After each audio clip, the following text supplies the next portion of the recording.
Sino kaya makapagbigay Closing ng program. experiences? Mag-share sa inyong fellow campers.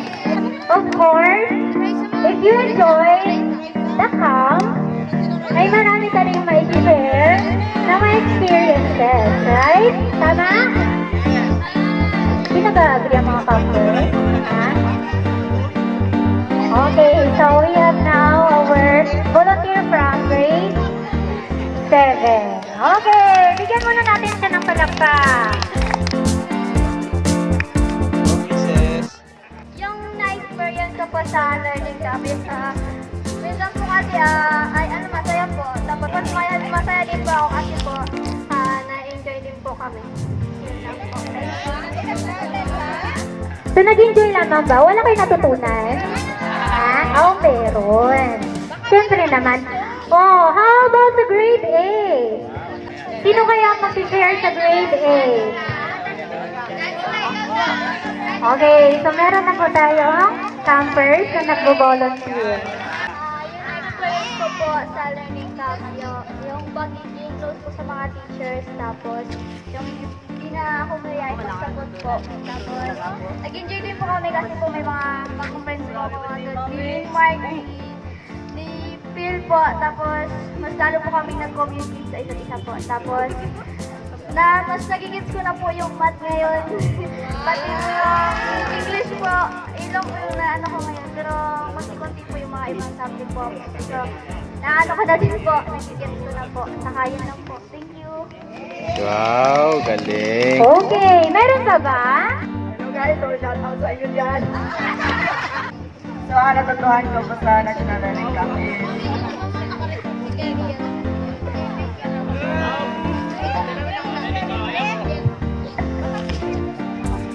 yung math problem po sa math, and yan po yung math, science, pati po sa English. Mas marami po ako natutunan, especially po sa science kasi po.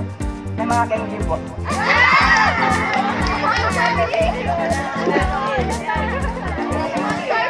Enjoy po yun sa mga pinuntahan po natin na lugar. Enjoy ko po yun talaga. Shout out kay Ma'am Julie!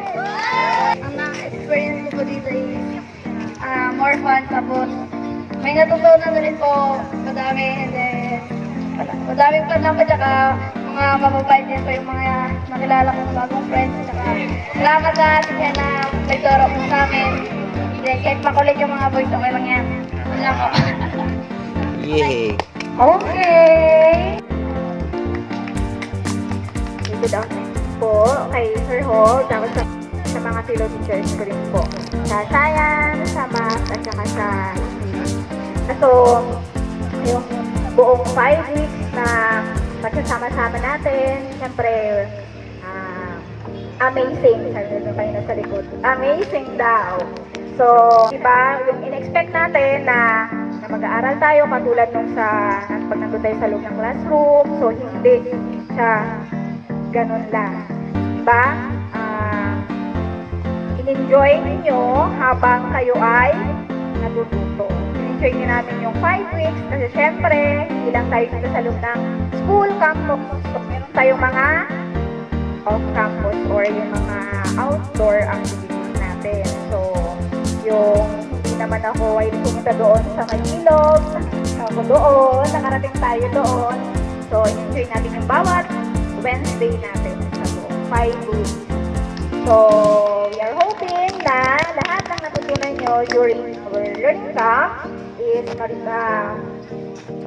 sana ay meron pa rin ma-retain sa inyong mind. Sir Hope, mga master teachers pa natin, head teachers, my fellow teachers sa Central Taytay National High School, especially the English Science and Math teachers during the National Learning Camp.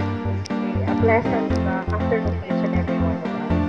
On behalf of the English teachers, kami nila Sir Ruben, si Ma'am Terecho, our head teacher, and also Ma'am Felina, Ma'am Love, mayroon pa ako nakalimutan Ma'am Nat, and Ma'am Isabel, sorry.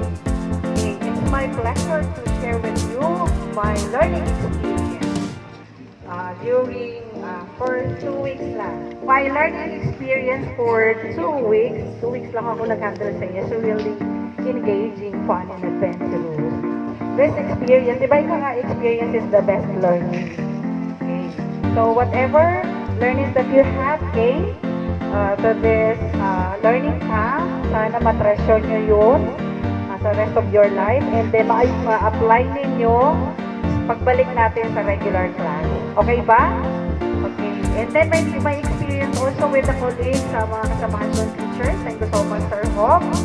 O sa pagpinas ng pagkain. Siyempre, wala pa mga fun, di ba? So, napinas siya ni Sir Hop. Especially kay Ma'am Dayan.